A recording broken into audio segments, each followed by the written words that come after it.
Ever walk into a room like completely certain you left your phone there, Hmm. but then it's like nowhere to be found? Oh, yeah. Or like you could have sworn you heard someone calling your name, Yeah. but turns out it was just like the wind or something. Yeah. Happens all the time. It's like our senses, they seem so reliable right up until they totally aren't. And that actually kind of gets to the heart of what we're diving into today, Thomas Reid Oh, cool. and his push for this idea called common sense realism. Okay. It's philosophy.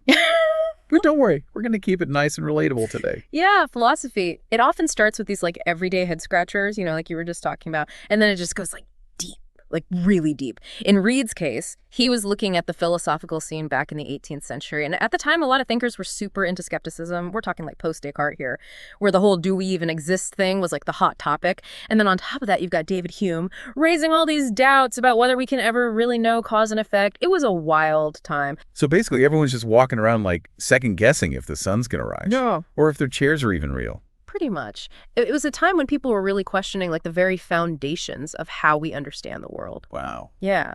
And to understand Reid and like where he was coming from, we have to understand this idea that was popular at the time. It's called the theory of ideas. And basically, it said that we don't actually experience the world directly, but instead we only experience representations of it in our minds. So instead of seeing the actual world, Yeah. or seeing like a mental picture of it. Exactly, like a mental picture. One of the big proponents of this theory was John Locke.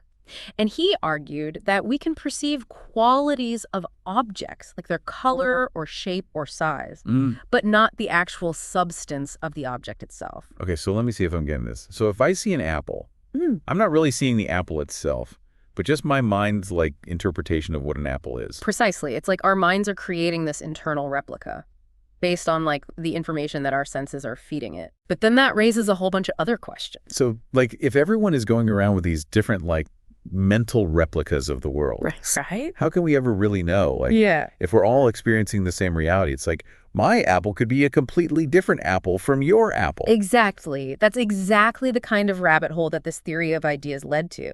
And Reid thought it was just like a recipe for unnecessary skepticism. He was like, hold on a second here. We all seem to navigate the world just fine, assuming that there's like a shared reality out there. Yeah, it's not like I'm walking outside and I'm like, whoa, is that a tree? Is that a house? What is going on? Right. I just assume that we're all seeing the same things. Exactly.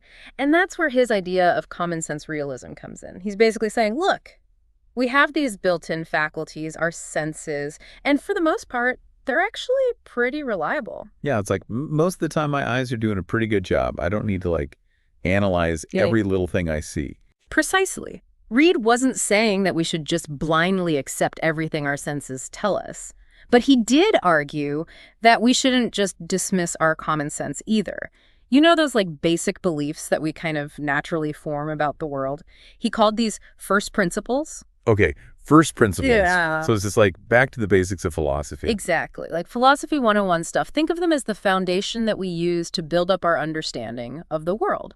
Like one of Reid's first principles is that there's an actual material world out there. Like it exists independently of our minds. So I'm not just imagining this whole podcast studio right now. Nope, it's really here. Okay, good. Another one of his first principles is that our senses, while not perfect, are generally pretty reliable sources of information about the world. Which makes sense. Right. Like if our senses were always tricking us, we wouldn't even be able to function. Exactly. We wouldn't be able to survive. Reid also argued that other people have minds just like our own, which allows us to like learn from their experiences and kind of build up this shared understanding of the world. Which makes sense. Otherwise, we couldn't even have this conversation right now. Exactly. These first principles. They might seem kind of obvious, but Reid's point was that they're so fundamental to how we understand and interact with the world that it's basically pointless to try to like prove or disprove them. So it's like you don't need to perform a scientific experiment to prove that water is wet. Exactly. It just is. Right. And that's not to say that our senses are always right, because we all know that they can be tricked sometimes. Oh, yeah. But Reid believed that those instances are like the exception, not the rule. Okay, so we've got Reid saying trust your senses, but also that our senses can be totally tricked. So how do we know when we should trust our gut and when we should maybe be a little more skeptical? Yeah, that's the million-dollar question, isn't it? Reid definitely acknowledged that our senses aren't perfect. Like, we can misinterpret things, we experience illusions, and sometimes, yeah, our senses just straight up deceive us. It's like when you think you see something out of the corner of your eye, and you're like, what was that? But then it's nothing. Exactly. But Reid's point is that these instances, as like freaky as they can be, are really just like the outliers. He argues that if our senses were always unreliable, we wouldn't even be able to recognize when they were wrong.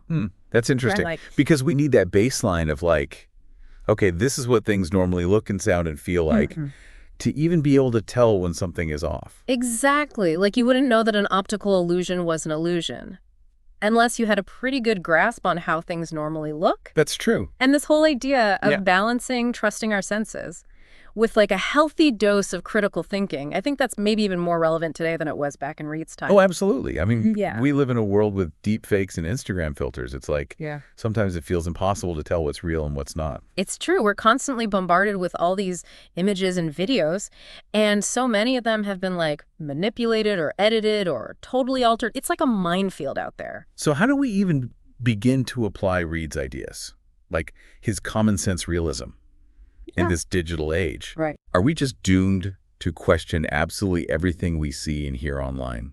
Well, I wouldn't say doomed, but it definitely requires some effort. I think Reid's philosophy reminds us to approach things with a healthy amount of skepticism, but to also remember that, like, at our core, our senses are usually pretty good at their job. It's like finding that balance Exactly. between being aware that you can be tricked, but not letting that awareness totally paralyze you. Exactly. So trust your gut, but also maybe double check the source of that crazy video you saw online. Yeah, basically. Don't believe everything you see. It's all about engaging in critical thinking without letting yourself get totally bogged down in extreme doubt. And, you know, this is actually where Reid gets even more interesting, because he didn't just stop at, like, sensory perception. He also believed in these things he called the active powers of the mind. Okay, active power. Is this where things get like really philosophical? Maybe a little bit. But basically, he was talking about things like free will, so our ability to make choices, and moral judgment, our capacity to figure out right from wrong. So it's not just about how we perceive the world, but also how we choose to act in it based on what we believe. Exactly. And Reid argued that these active powers, they're just as much a part of our common sense as, like, our sensory experiences are. So it's all connected. It is. He believed we kind of have this, like, innate moral compass that helps guide our actions. Interesting. So trusting your gut isn't just about whether or not that's actually an apple. It's about trusting your judgment. Yeah. And your ability to make good choices. Exactly. Reid's whole philosophy really emphasizes that we have all these amazing capabilities. These powers of the mind Right. allow us to understand not just the physical world, Yeah. but also the moral and social world as well. And to navigate those worlds in a way that makes sense. Well said. Yeah. As we wrap up our deep dive today into Thomas Reid and this idea of common sense realism, I think the biggest takeaway for me is we should all probably give ourselves a little more credit when it comes to trusting our instincts. Absolutely. I think Reid would agree with you on that.